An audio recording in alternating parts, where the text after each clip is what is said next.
Good afternoon, everyone. It's Tuesday, and that means we get to meet and get to know someone amazing. Today, I have, of course, a big treat for you. Sarah Devika is with me, and she is the founder and CEO of Urban Minerals. And CEO stands for something a little bit different than we're used to. She is the Chief Eco Officer, and she's going to tell us all about what that means. But I am so excited to have her. She's an incredibly talented woman. I met her at the One of a Kind show a couple of years ago. She was in the Rising Stars section and she was launching her business. And she was doing such a wonderful job giving demonstrations and working out of this tiny little booth. And I went over to her and I introduced myself. And for the rest of the show, she had her contour kit out and she was just making my skin glow daily. So I was so grateful to her for that. And I'm really excited to have her on the Get to Know Her show. So let me bring her on right now. Hello, beautiful Sarah. Hi, how are you today? Good. How are you? You're out in your garden. I am. Yeah, it's just so beautiful. I have to be it is. Yeah, it's a crime to be inside right now. Seriously. Yeah, so excited to be out here. Yeah. Oh, we're so happy to have you. I was just introducing you and I was telling everyone about how I had met you for the first time at the One of a Kind show. Yeah. And you were so sweet because every day you said, "Hey, do you want a little touch up?" And I was glowing daily. It was awesome. That was so fun just to play. Get a little. That was so fun. And I have to share with everyone, I do not leave home without it. Yay. Yeah, it's so fantastic. So Sarah, I want to dive right into it with you. As you know, it's called the Get to Know Her show. So we want to get to know the woman behind the brand of Urban Minerals. And I wanted to start by asking you if beauty and self-care, all of that stuff, I'm a different generation than you are. Mm-hmm. And my generation and then my mom, we didn't really grow up with that, like with that whole self-care thing in mind. Yeah. There's like a whole emotional thing around it where sometimes we feel guilty when we take extra time for ourselves or we put other people in front of us. So I love the whole idea of self-care. And I wondered if it was something that you were raised with. Did it come later? Like, how did you decide to get into this line of work? Yeah, it was definitely not something I was raised with, but by virtue of the fact that I have 3 older sisters, I think that was always something I kind of picked on, like I picked up from them. So, I'd watch them do their nails or put on makeup or, get ready to go to school or whatever, and watch them go through that process of just getting ready and feeling good. And so they each have their own different personalities, but I picked up this like a feeling of like really wanting to take care of yourself. But I think that the whole self-care thing came about not too long after my mother passed away. So that was kind of the crucial era for me to kind of realize, oh, like I feel low and there's a lot that I can do to change that. So I think oftentimes when we're put into difficult situations or we're experiencing grief or just really heavy emotions, it kind of forces you to realize, oh, I do need to be taking good care of myself. Wow. And how old were you when you lost your mom? I was 26. So this was 2013. Yeah. So it's been a few years now. But after that, a year later, I actually left for a 1-year round the world trip. So that was also quite like a large challenge for me to learn how to take care of myself properly, how to love myself. What did that even look like or mean for me? So it's been a long journey. Wow, that's amazing. And, my dad passed away in 2012. And one of the things I had heard was when someone so close to you passes away, the best thing you can do is to go out and see the world and to really feel that beautiful, like, not to say that we're insignificant, but to just be connected with Earth and see that there's so much more. And, and you get that feeling that person is with you forever. Yeah, right? It's so powerful. Absolutely. Yeah. Agree Wow. wholeheartedly. So Urban Minerals was born after your mom passed away and after you traveled, or were you already? I was already on the entrepreneurial path. So I actually got the idea to start my brand in 2012. And then I launched it in 2013, and my mom passed away a couple months later. So it was all kind of like Okay. Yeah.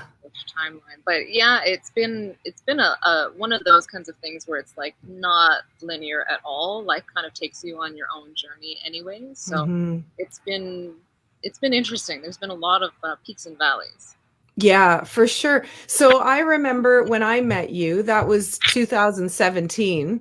So in 2 very short years, like I've been following you on Instagram. I've been watching you grow and develop. Your branding, you're knocking it out of the park. Like it's so amazing. And I loved your grassroots from where you started too, because you've always been very community focused, and you've always been really focused on showing your customers with your product, trying your product, having fun with you guys, with the Urban Minerals team. So it's always been a very, very happy place to go. Yeah. But what sort of transition, at what point did you feel like you wanted to really solidify your branding and your business? Was it something that came from you? Did you meet with a group of people who kind of helped you out with that, or? I think I've always wanted the brand to reflect this feeling of authenticity Mm-hmm. and integrity, so that it's like all of my products. Like this is the packaging for our mineral foundation. We have mineral crystals on the side of those things. Like everything that I do, I've always wanted it to be like quite streamlined looking. Mm-hmm. Have this kind of feeling of like glamour. Like I think Yeah. like the glam, Julie. Yes, like Yeah. as We can well. relate. Totally. And so my whole thing when I first started in 2012, when I was like just first understanding what is marketing, because I didn't go to school for that. I kind of think I wanted to steer away from kind of like a very granola kind of look. I don't know how to say Mm-hmm. that in a better way. I wanted to kind of have things look glossy, but ultimately to at their core be quality. So form and Yes. function. I want it to look great. I also want it to perform great, and I don't compromise on those two things. And so for the branding of my company with Urban Minerals, it's always been this dichotomy between what is urban and what is like natural, what is mineral based, you know? So Mm-hmm. bringing those two things together while also kind of allowing my own personality, my sense of humor to kind of shine through a little bit throughout of it, all of it, and allowing people to play has kind of generated this like kind of, it's not quite bohemian, but like kind of just very natural looking aesthetic, very beautiful, very kind of goddess like. Yes. Yeah. It's very goddess like. So that's I kind of love it. shoot towards, but I don't know if that's Yeah. Well, I love it. And your description of saying even you didn't want it to be like a granola looking thing, right? There are oftentimes when we think of nature and natural elements and that, we kind of go to that hippie granola sort of thing. But in actuality, when you think about it, like look at things like aurora borealis and natural crystals and all that kind, like that's where I see you're on that magical plane there. that's the Reiki that you can feel when I Yes, yeah. So I'm so interested to talk to you about the Reiki. yeah, okay. Yeah. So this is great. Now you've done your have you taken your Reiki level 1 and 2, or Yes, I'm a level 2 Reiki. you're a level 2? Okay. So that means Fantastic. I can give clients sessions, and then I can also infuse anything with Reiki energy. Yeah. Really Wonderful. And So go ahead. I just wanted to ask you when you did that. When did you start on the Reiki journey? So I was attuned for my level 1 Reiki in May of 2012. And then when I traveled the world, I was in Sedona, Arizona, and I got my level 2 there. Oh, So yeah, wow. some time, but it's taken me close to 8 years now, well, over 8 years now, to really integrate and sit with that energy, because it's just not something that you can say one day I'm going to be attuned to this and everything is great. It's something that you allow to unfold within your own energetic system, to allow you Mm-hmm. to unfold and to embody that energy. Yeah. And learning to use it in a way that you can have strong energetic boundaries with it so that you're not using it for any purpose other than for positive good. So allowing it to kind of just grow and settle has been part of the journey for me. Yeah. That's fantastic. Sorry, Sarah, we froze up a little bit there. This is the joys of going live. Absolutely. Yeah. So I'm very interested in what you said. So I had a close friend of mine who I was chatting with. This is probably, I think it's 2 years ago now. And we were just talking about girl stuff and things that were bothering us and stuff, you know, and she had been seeing someone for Reiki treatments for, I think 5 years already. And so anyway, she said, you know what? I love you, but you got to go see my girl. Like, you don't understand the power of Reiki. So I started going just over a year ago, and I completed my level 1, and I'm waiting to do level 2, but because of COVID, we can't all get together. And I mean, it's something that's so powerful in person, and your healing hands are, but I'm doing sessions over the phone now, and they're still fantastic. That's wonderful. That's wonderful to hear. Oh, I think we froze again. I think the energy's all over us here. Yeah. It is. We're vibing too much for the internet. It can't take us. But what I wanted to say, the reason I brought that up is I'm really, really interested to talk to you about this whole realization where you're saying, like, you know, 8 years later, Wow. It's been a process, because I feel that way too. I feel like I have a session, I'm in the zone. Yeah. I know why I'm there. I feel my purpose. I feel all those great things. And then life happens, and I'm off the rails, and I'm like, and then I'm beating myself up. You do Reiki. You should be practicing this. What are you doing? You know, it's totally. I think we all experience that all the time. Yeah. Yeah, that's okay. That's just the nature of life. That's the impermanency of all of it. I think that Reiki is a beautiful tool because it allows you to tap in whenever you want to, with permission, right? But I love it so much because anytime you do tap in, it's just automatically positive. It's automatically blessing you. It's automatically clarifying what you're experiencing. That's why I infuse the products with it, because I want women to be like, oh yeah, I'm ready to put on some lipstick and feel great right now. Yeah. It's a good feeling. Yeah, definitely. Well, I have to say, so I've had your contour kit. I've had it for over a year. Like, oh my God, it goes like a long way. Yeah. And every time I use it, I'm just so happy. Like, I feel completely different. Like, sometimes I'll be up on a Sunday, I'll have worked late the night before, I'm up early, like, you know, when you do the weekend craziness. Yeah. And I look in the mirror and I go, I need my contour. And I just like give myself a little thing, and I'm like, now I feel way better. That's so amazing to hear. Yeah. But I always laugh because I think I wish Sarah was here to tell me if I'm doing it right. Well, I'm looking at you. You look beautiful. So yeah, I think so. Yeah. Yeah. I like using it too, actually. It's my go-to. And I use it as eyeshadow too. So. Oh, good. I got to try that. Yeah. Yeah, that's great. So what do you have, like a daily practice, Sarah, that you do yourself with your Reiki, or a type of meditation you do? Is there anything? Yeah, so as soon as I wake up, I tend to want to keep my eyes closed and meditate for at least 10 minutes, and then do kind of gratitudes, and then get up and whatnot. My son is 3, so that time period is generally, you know, dependent on when he's awake or not. Yeah. But that is my time to tap in and to kind of clear out my connection with the divine, so I can actually do my work from a place of feeling centered. I cannot say that I consistently do that every single day, because every day is different, but I do try to make moments of pause so that I can shift into that if I'm noticing that I'm kind of out of alignment. Yeah. But, I do I do give my son Reiki every night at bedtime. So that's actually like one Oh, of our special things that we do together. And he asks for it now that he's 3.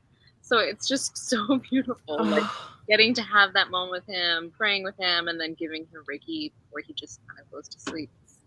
That is kind of part of that conscious practice every single day now, which is great. wow. Yeah. That's amazing. And in turn, you're giving it to yourself, right? It's such a beautiful Exactly. And I practice. mean, we all know that toddlers are not easy to handle, especially not in isolation and lockdown and all. Yeah. But the Reiki at the end of the day, I know for him makes a big difference. Like he requests it throughout the day, but at nighttime he's like, and then you put Reiki on my like he asked me to put it under his blanket. It's the cutest thing. Oh, that's wonderful. It's really cute, and it's not something that I mean, I started out when I was pregnant with him, giving him Reiki every day when I was pregnant. Mm-hmm. But now, 3 years after his birth, it's just something that's become part of our routine that I love so, so, so much. So I mean, Oh, it's just kind of woven its way through my life. yeah. Oh, that's great. How did you get into Reiki? How did you find out about it? So I actually had an ex-boyfriend whose stepmom was a Reiki master. So Oh, I got attuned by her just north of Toronto. And that was wonderful because that was happening at the time when I was going through my own kind of awakening process, just kind of realizing, oh, there's a lot of signs and synchronicities around me pointing me in the direction of starting my own business and, mm-hmm. dealing with things from my own past, therapy and those kinds of things. So it all kind of happened around the same time. But the Reiki Wow. itself, that's like a distinctive like before and after moment for me in my life. Like before Reiki, I was one way, and then after that, all of my spiritual gifts expanded and opened up. Oh, Yeah, it's wow. powerful. That's so powerful. And to have started so young. Yeah, You know, I didn't know about Reiki until my 40s. I had never heard of it. And wonderful.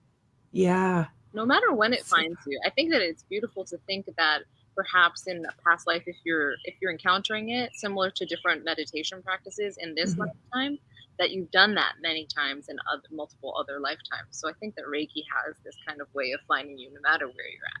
Mhm. Kind of fun. Yeah, I love that. That is so great. And so amazing that you're doing that for your son. Yeah. Are you also taking clients? Like are you practicing? You are. I do. So I mean, it's on my website. So you can go to Okay. herbal.com and you can book a Reiki session with me if you want to. I do practice Mhm. at the clinic on Bloor Street in Toronto. Yeah. And that's not really something I push very much. It's something that I allow the universe to bring people to me when they're ready. Yeah. I don't really feel so comfortable marketing that with my products. That's a different thing. That's like my Mhm. business side, but with Reiki, because it is such a large energy commitment for me Yeah. as a practitioner and also for the person who's receiving it. I wish for those people to come to me in a surrendered state so that they're ready for it. Not that I'm like pushing or pulling for them to come in, but that they want, Mhm. that they're seeking it actively, consciously. Yeah, that totally makes sense. Yeah, the Reiki master I see, that's exactly how she explains it. She said it's just so beautiful. The people come when they're supposed to be here and yeah. And Yeah. it's been beautiful. I've had some really great clients that I feel like I've really helped to shift, and that's just, if I could do it for free and then have that space, it'd be incredible. Mhm. Yeah. Oh, that's amazing. Mm. So your products, Maya, you've really expanded from Yeah, where you start. Can you walk us through what you started with and where you are now? yeah. So So, I originally started with this, which is our mineral foundation. I'll just open up the box here. These guys. So mineral powders, and these I started hand making at the very beginning. This was the original product that I started with. It comes in like a lock sifter. You dispense them into the lid, and then you use it as your foundation. And so okay. when I began with this, I did about 6 months of research to just learn about minerals, about herbs, and kind of really educated myself on what am I going to be putting into this product, because I knew that I would be making it by hand. And I knew I wanted to start with 30 shades because I knew at the time that I wanted to create a product that would be multicultural and that would be accessible to anyone. So no matter where you fall on the color spectrum, whether you're very, very pale or you're very, very dark, there should be something that's natural that's made for you. So it took me a year to figure out how to do this properly, how to source packaging, how to label it, how to market it, how to build a website, all of that stuff. And then I launched this on the summer solstice of 2013. And then I lost my mother. I went on that whole journey, and I still continued to build the business, but kind of on the back burner. And then after my trip, I came back and I created the contour kit, which has won an award. So we won Think Dirty's best contour blush bronzer palette. Okay, you know what I want to do right now? I want to show you what mine looks like. Ooh. After all the... It's got some holes in it. Is that awesome? So well loved, though. I see. Rose. It's so loved. Yeah, my husband had to polish it up.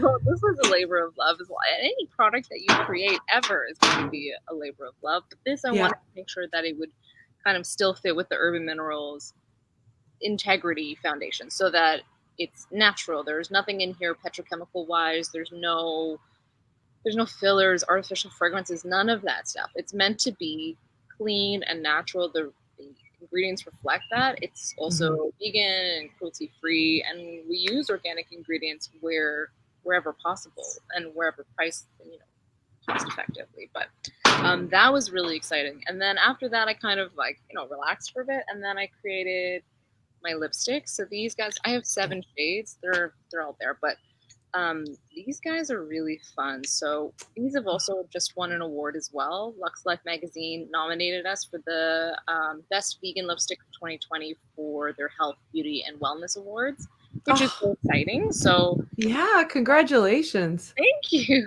I think what it comes down to is when you allow yourself to just have this amazing vision for what you want to create, and then you actually go for it, amazing things happen every single time. I think maybe I'm also quite a good manifester, and quite stubborn. So when I set my mind on something, I go for it. I don't give up. So even when they're down to the wire, even late, sometimes it's no, we're still gonna it's gonna happen. So guys, the packaging is sustainable, and I'm wearing this color right now. This one's called Amethyst Flow. This is my personal one. Oh, love it. And they're beautiful. They're vegan and they're clean. The ingredients are really great for your the skin on your lips. So it's moisturizing. It just feels really good, and it performs well. And so what I did this year, being 2020, is we actually released our first ever sustainability report. And so that came out on Earth Day this year. And the idea being that, change is often led from within. It has to come from within, or else it just doesn't take root. And so for me, as a business owner and someone who believes so highly in integrity, I'm a Virgo. That's my you're a Virgo. My mom's watching. She's a Virgo. We have Virgo jokes. She's like, let me organize that. It's a Virgo thing. Let me make an Excel document. It's a Virgo thing. It totally is. So for that, I just knew, okay, I'm very much connected to the ground, the earth. My degree in university was environmental studies, philosophy, arts, technology, and education. And I knew that we could create a sustainability report. We could, calculate all the metrics to figure out how much we're actually spending in carbon, and then plant trees that will help to make these carbon neutral. And it's just so easy. But in the beauty industry, you just don't see businesses that are leading that change. You know what? I'm a leader. This is what I'm supposed to be doing. I was given this dream for a reason, and I want to be, using it. So that's why these guys are now carbon neutral. They also have a really cool little magnetic. Yes, I can hear it. I love it. You can see it when you pop it together. So, I love them so much, and they're also infused with Reiki, of course, but part of this dream has just been to create something that I love and that I want to wear myself. Kind of selfish. I want to create colors that I know that I'm going to actually love rocking. Yeah. there will be more colors that come out hopefully this year, and then other things are coming too. But like with anything, like creating any product takes so much energy and so much time to design it, and then to build it and to produce it and then to market it and put it out there. But I'm very lucky that I'm so passionate and committed to that process that it makes it more fun. Yeah. And Sarah, I admire you because, I mean, anybody who has their own business who's watching knows what goes into this stuff. And like, even, some days I feel like I've got like my website is out of date. I've got to update my website. I need to do a new product launch. I need to do this. I want to do that, and then it just becomes like, you really have to hunker down. And like you said, you've got to believe in what you're doing no matter what, and nothing can get in your way. Like once you make that commitment, you got to just go for it. Otherwise, it's just a whole bunch of little things moving around that never get finished, right? Exactly. Yeah, and we owe it to ourselves to make those dreams come true. And back to the Reiki, I mean, we're born with a gift, and whenever I start feeling that, oh, I'm tired and I'm feeling sorry for myself and all that, I think about that. I think, hey, you were born with this gift. This is what you're supposed to be doing. A lot of people never figure out what their gift is. So stop feeling sorry for yourself and let's get moving. Yeah, exactly. I mean, it's so easy to have business partners or like just really close friends that can help to motivate you. But I mean, if you own your business on your own, which I believe you do, well, I mean, it can be like that self-starting instinct, I think, is naturally born within us, but everyone gets tired. So it's not so easy just to say, okay, I'm going to do it. It's also a matter of getting up every day and being like, I'm tired and I'm still going to do it. Yes, exactly. And then or resting and listening to your body. I think that's a talent that I've honed. And that's why I talk about self-care so much through the brand, because beauty comes from within. And if you're constantly depleting yourself, how can you ever truly shine and feel like yourself? So it's tied into like the philosophy of the brand intentionally, because I think that self-love, like once you figure out like what it is that you need to feel like, ooh, like, yes, I love myself. Once you like in on that, I think that so much other beauty and joy and excitement and abundance comes from that. But a lot of people, especially like, as you were saying, like your generation didn't necessarily learn that. Your mother's generation did not learn that.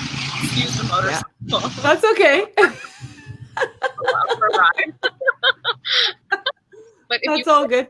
If you weren't taught that, then how do you cultivate it for the self and for yourself? So I don't even know. I mean, we have to give it to ourselves, right? And it's all about I was talking about this last week, like really getting in tune with your inner child and the little girl. And, growing up, you know what? Our parents did the best they could.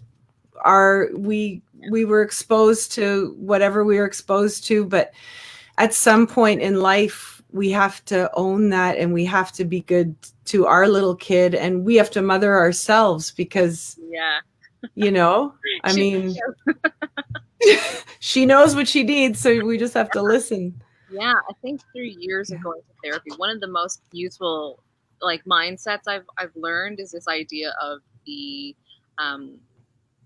functional adult and the adaptive child. So your functional adult is the person who's going around and who's like making all the decisions. How's it going to look? How's it going to perform? Paying the bills, all of that stuff.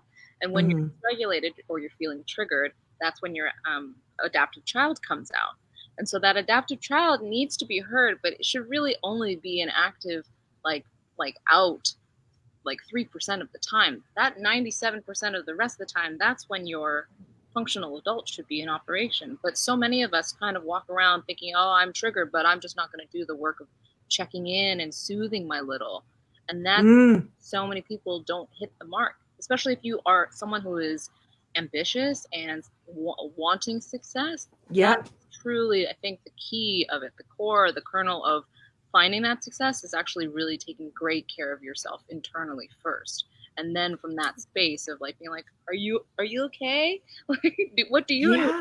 Do you need a bath? Like, what? A popsicle? Do you need a nap? I don't know out. Please tell me so I can know, and then I can give that to you, and then we can get back to business. But I can't get back to business with it, like ignoring you, or else it just spills over into other areas. Yeah. It's so true. It's funny sometimes, I don't know, Sarah, you know, when you have that feeling of overwhelm where it's just like, oh my God, way too much all at once. How the hell am I going to do all this? So when I have that, my little girl gets really scared. She's like, go hide under the blankie. Like, can we just watch my favorite movie, Xanadu from 1980? Can we just watch Xanadu all day and like suck our thumb? But so what I do is I go, okay, I need nature. Like I got to get outside. I don't care what else is going on. So I go for a nice walk.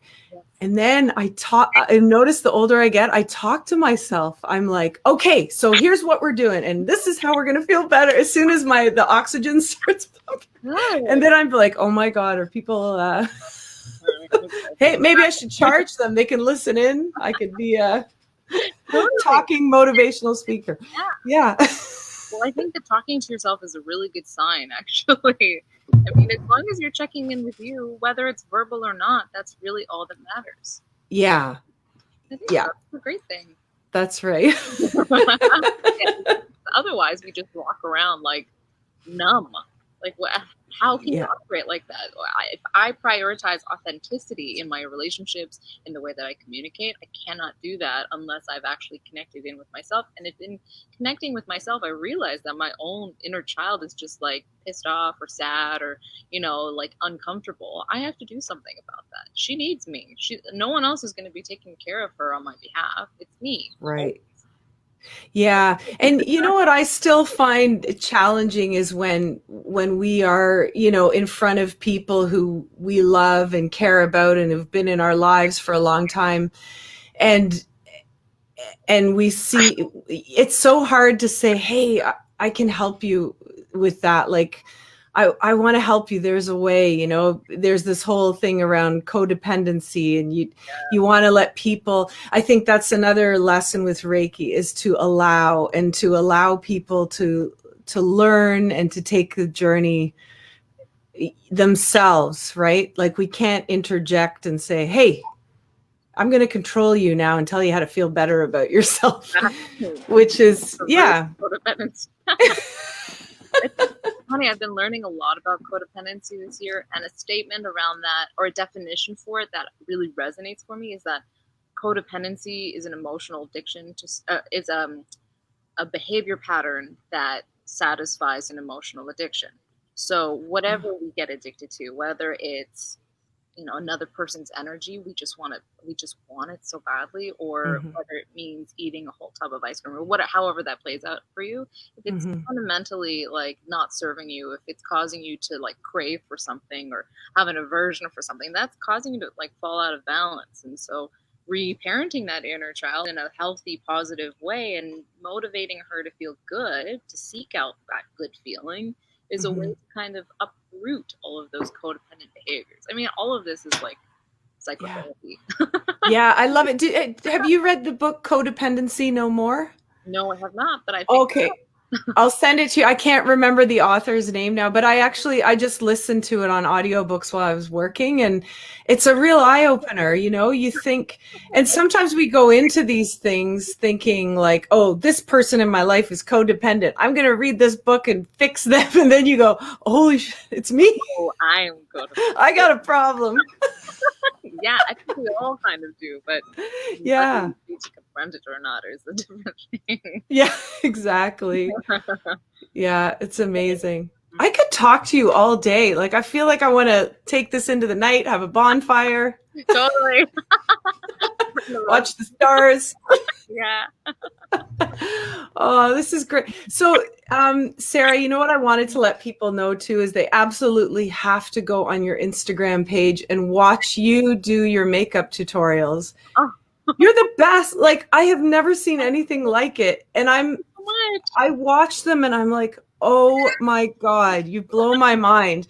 Just your attention to detail, and you're having so much fun, and the whole setup is beautiful. You put so much care into every single detail. you. There is nothing about you that is like, this is a rush job, let's just get this done. Like you are, yeah, I can see your work in every single thing you do. Thank you so much. I yeah. Thank you. It's true. Oh no, it's great. It's so great. I have a lot of fun filming those, and generally speaking, because like I'm filming it, I'm doing the makeup obviously, but then I'm also editing it, putting it out there. It's like this whole journey just to create one video, and then you end up with something beautiful. But it's like, wow, there's a lot of like energy and emotion that goes into creating these things. But then you also just want to have fun with it. So it's yeah. You know, you spend so much time in the creation chamber, and then you're like, I release you to the world. On to the next. Yeah. On to the next thing. Yeah. That's right. Yeah. Do you, when you have these ideas, do you have a process? Like, do you kind of draw things out, map it out, write it out? Like, how, or does it come to you and you just have it in your head and you go, okay, I got it? Like when I'm creating a makeup tutorial, for example? Yeah, like let's say it was a makeup tutorial, anything creative outside of actually like the product development, because your marketing is a huge part of your business, right? So it is. So, yeah. I mean, I think I've just been kind of blessed with vision. So I will get an instant download. I know how I want it to look. And then I'm very meticulous with gathering photo references. So like I'm always kind of like, when I'm scrolling through my Instagram feed, I'm always kind of like, oh, I like that, and then I'll save it to like a private little like because you know you can save stuff in a private folder. So I'll always kind of just like put things aside, and then when I get the like inspiration, or I'm talking to one of my team members, or we're kind of figuring out how we want to create a photo shoot with my photographer, be like, I have a reference for you, or I'll go on Pinterest. Oh, good. Oh, this is what I want to create. But like for the makeup tutorials, for example, I always, because like I did 7 videos with like the 7 shades from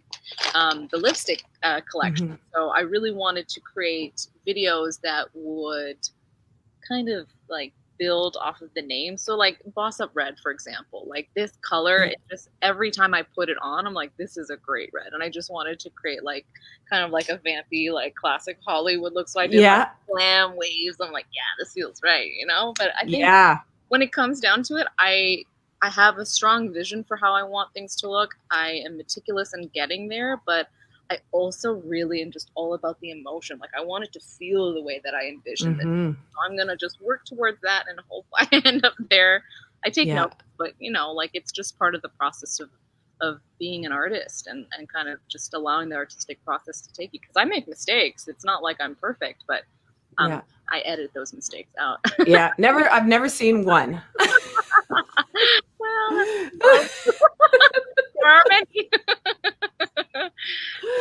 oh wow! Like a blooper reel from all of these videos, because there's so many moments where I've just dropped something. I'm like, ooh. Yeah. Did you save all that? Blooper reels are the best. Yeah, I have all of the like. Each one of those videos is cut down to a 1-minute video for Instagram, but there's like 40 minutes worth of content there that I have to go through and be like, oh, I'm picking and choosing. I'm cherry picking all of the like best moments for that video, and then just like splicing it down to 1-second chunks so that it gets the beat of the music, and then I choose a track, and then I lay that over top, and then I just put it out there and write some copy. Wow. Yeah, just like that. Easy. You do that in 5 minutes, right? No. We wish. Yeah, I wish. Like, I had an editing team that would make my life much easier. But even just to create one 1-minute video, I mean, at least 3 hours, because I get my hair done and then I do my makeup on camera. But then after that, I have to save all of that content, upload it to iMovie, and then I'm editing it. But when I edit it, it probably takes me another 4 to 6 hours, and then choosing a song is always like the hardest part, because I'm like, no, it has to be the perfect song. Fun for this like particular mood. For sure. But then, you know, once it's done, it's done. It's out. Yeah, it's hard. And you know, it's so funny, when I first started this talk show, I was so happy to find this StreamYard app where I could go live. I think now with Facebook, you can do a split screen. I'm not sure how far they've come, but I thought if I do it live, then it's more forgiving. Like I don't need a show producer. Like there's no way I'm going to be able to produce something like this myself, plus manage my business, right? So I thought a live format is great. It gets uploaded to YouTube later, you know, and it's always there. But yeah, I mean, it is. People, I don't think people get it. Like when they're looking at you for 1 minute, there's 6 to 8 hours behind that at least. Yeah. Yeah, that's like being a mom and like all the other stuff to do with being a business owner. Of course. But that's why I did 7 videos and now I'm taking a break. But I'm actually planning to create more videos just because I love the process so much. It's fun. Yeah. Oh, they're fantastic. YouTube channel up and going. So, you know, there's more to come, of course. But yeah, for sure. There's always more to come. Exactly. It's like the blessing and the curse of owning a business. You're like, well, I still want to create more cool stuff, so here we go. Yeah, it's gonna exactly. It never ends. No. It's an open tap. It's so good. Yeah. So Sarah, I just want to look over here because I had some questions for you to make sure that I didn't forget anything. Oh, I know what I forgot to ask you. Okay. If you could tell us how we can apply makeup easily to get ready for a Zoom call, what would you suggest as something like, let's say you've just rolled out of bed, you're working in your PJs all day, and your boss calls and says, I need you on a Zoom call in 5 minutes. What would you recommend? I know what I would recommend. Yeah.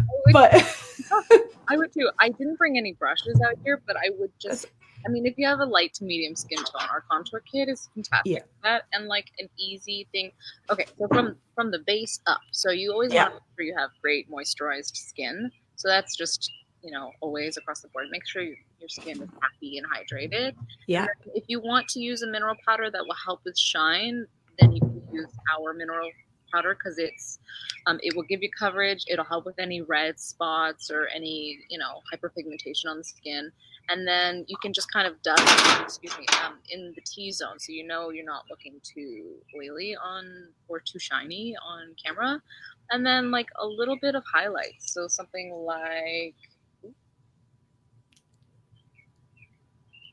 like today I'm using Rose Glow, and then this is Sun Melt. Yeah. And I just use a mixture of those two. And then you kind of just want to dust it on the top of the cheekbones, a little bit on the nose. Like you can see it's just lightly reflecting. Like I didn't go super crazy with like any kind of highlight brush. And then just a lipstick and some mascara. I think that helps. But those are not hard. Like those are not set in stone rules. Those are just whatever makes you feel good so that you can kind of come alive, but really just kind of diminishing any shine and helping you to kind of bring your personality forward. Makes you feel good on camera. Yeah, exactly. Oh, that's good. Yeah, and it's nice and fast and you're put together. Exactly. It makes you feel put together and like ready to talk business. Yeah, exactly. That's great. Sarah, this has been like a gift having you on. I'm so happy that you had the time to do this. And I would love to invite you after this interview. I love to do like a little after party on Facebook, or sorry, on Instagram. Okay. So I'll go live on there. I'll text you. Okay. But I appreciate so much all of your time today. I love that we dove into the Reiki stuff and we talked about things that, you know, I think it's such a great thing to discuss. And for anybody who hasn't heard about it, you know, maybe the time was right for them today to hear about it. And yeah, we all need that universal love. That's for sure. It's necessary, especially right now with everything feeling very intense. This is a good time to just kind of be tapping in and feeling grounded. Yeah, yeah, exactly. Oh, thanks, Sarah. We love you. You're amazing. Thank you so much, Monica. I'm so delighted to be here today. Oh, awesome. Okay, we'll see you over on Instagram. Amazing. See you there. Momentarily. Take care. Bye. Oh my gosh, isn't she just the best? I love her energy. She's so beautiful and so successful. And really, you know, it just shows you how It doesn't matter, like age does not matter. Sarah is much younger than me and I look to her all the time. She inspires me. She's been in business for a few short years, but she is miles ahead of me in so many ways, and I learn so much from her, and I just love her. So I hope you enjoyed today's interview. And join us over on Instagram Live for the after party. And if you are watching this on YouTube, because we always upload these videos to YouTube after, we would love for you to subscribe to our page and get notifications on all of the amazing women that we interview on the Get to Know Her show. Take care, you guys. Have a wonderful day, and we'll see you again next Tuesday.